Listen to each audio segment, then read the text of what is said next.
out in the San Bernardino National Forest, and got about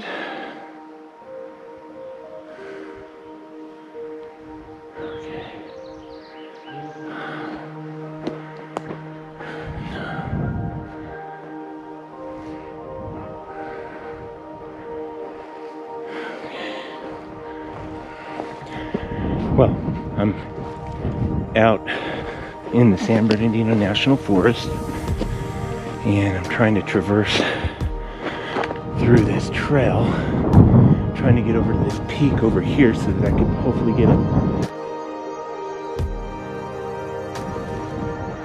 get a better view of the sunrise, but I'm not sure. It's my very first time in this location.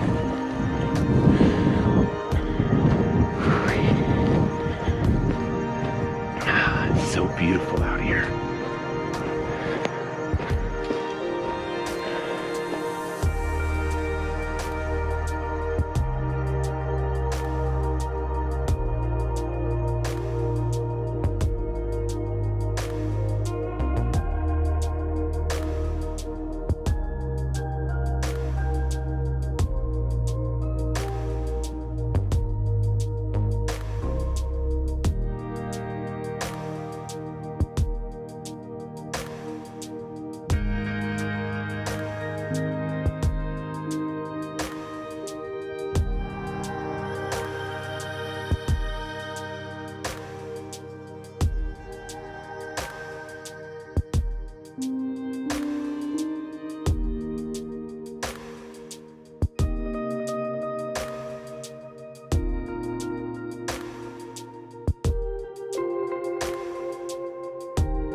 Welcome to the great outdoors.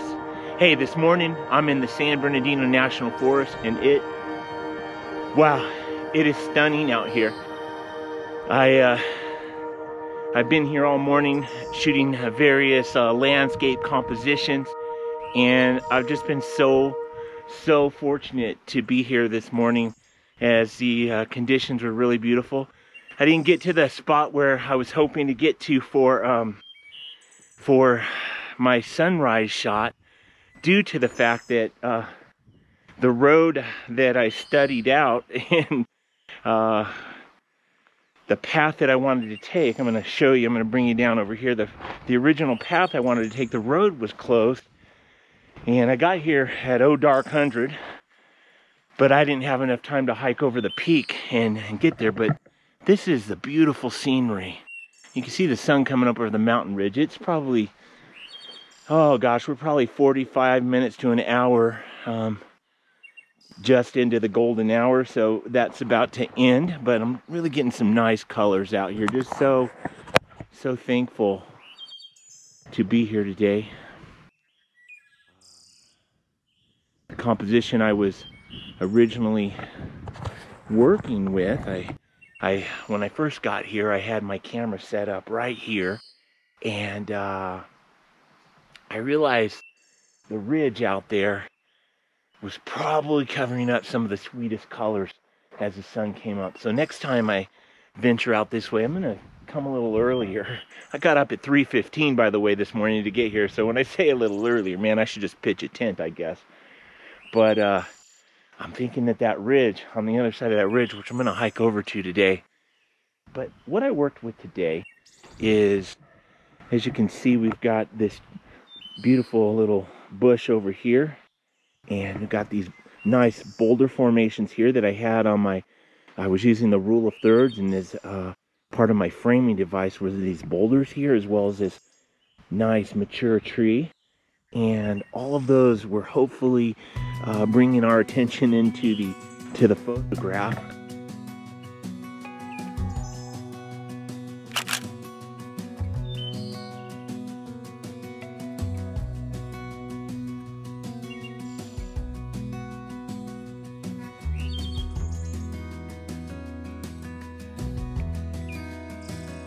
Look at this view. This is just spectacular.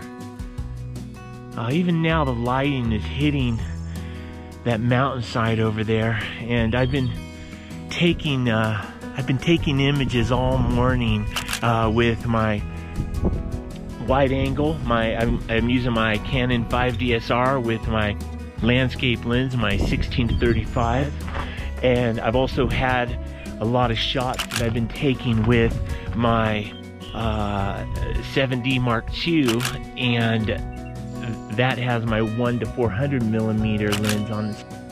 I've been getting a lot of shots. That's looking really nice. I'm glad the sun's starting to come out again and give us some really nice colors out here. Hey, why don't we go and look at the other location that I was photographing at? I'm hoping I got some really nice shots there. I feel like there's a good potential that I did, and it's just right up here. So I was set up right in here. And as you can see in the distance, right over there where my finger's at, that is actually Lake Arrowhead, and it's just a beautiful area. And if you ever want to travel out here and take photographs, you know, and hike, there's so much to do out in this area, but I would recommend staying in Lake Arrowhead.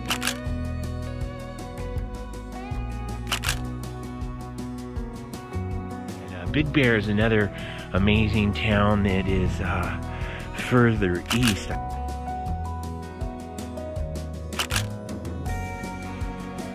But Lake Arrowhead's a really nice place to stay. There's a lot to do.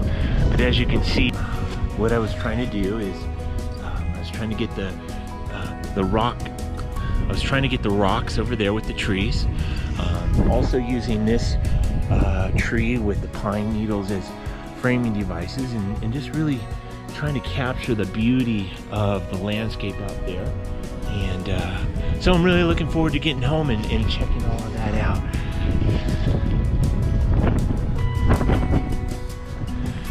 The wind has just been vicious today. It's supposed to be up to 40 to 50 mile-an-hour gusts, so I had my drone out earlier. As a young girl, the fields were mine.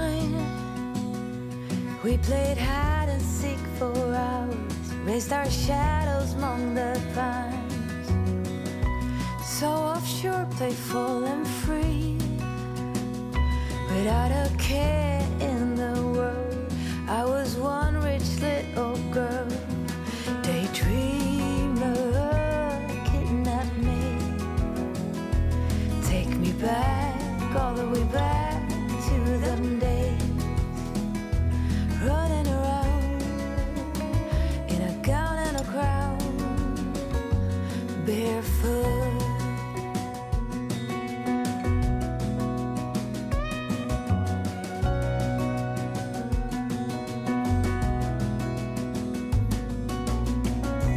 No mistake ever kept me late. We spent summers catching fireflies and winters on our skates. One big smile across my face.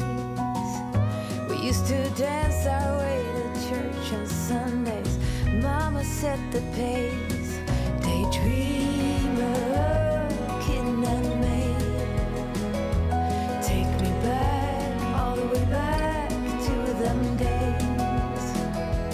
Running around in a gown and a crown, barefoot.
What I want to do is, I've spent a lot of time this morning on this mountain here. I'm going to hike down and go look for some new compositions to capture, and I'll talk to you in a little bit.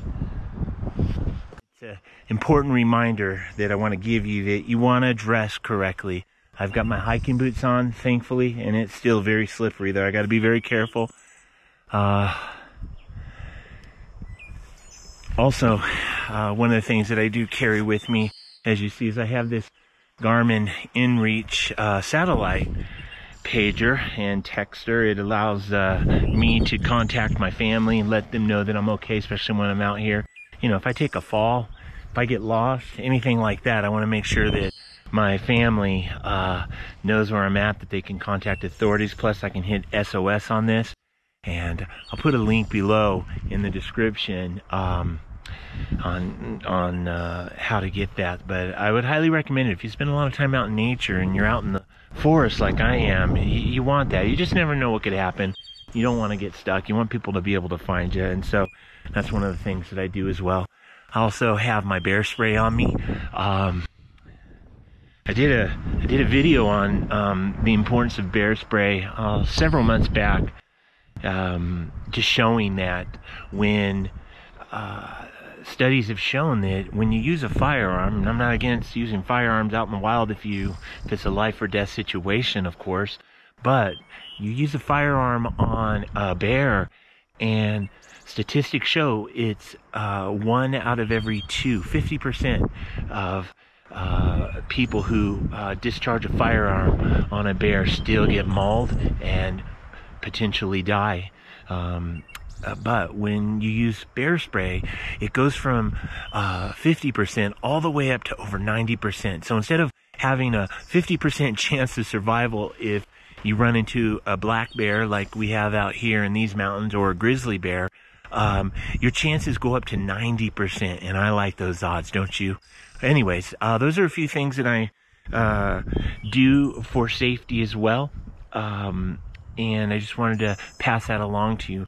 But now I've got to traverse down this steep cliff here, and it's very slippery, so I'm going to turn off the camera and be careful, because I still think I'm a lot younger and a lot more durable and a lot more athletic than I actually am, so I need to pay attention.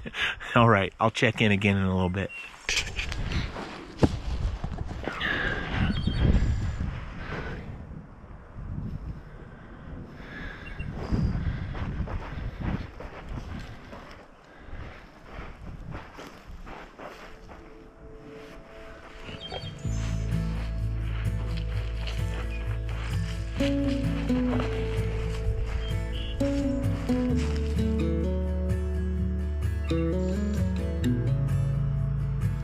After descending down the hill, I began to make the ascent over to the next ridge.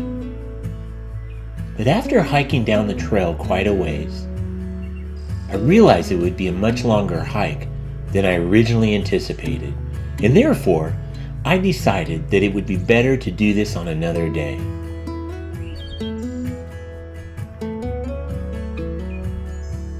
However, before packing up and going home, I did attempt to capture some more images out in nature throughout the morning.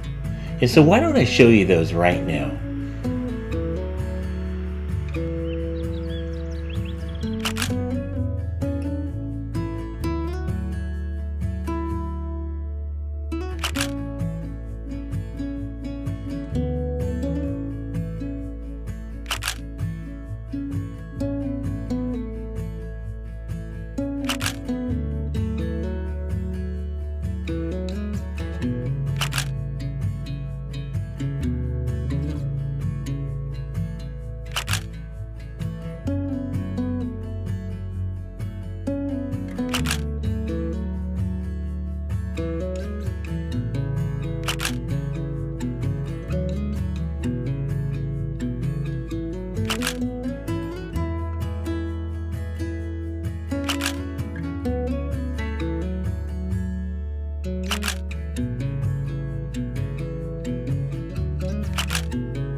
Hey, I want to thank you for joining me this week and taking the time to watch this episode. If you have enjoyed this episode, can you do me a huge favor and hit the like button? And if you're not already a subscriber, can you do me a huge favor and hit the subscribe button?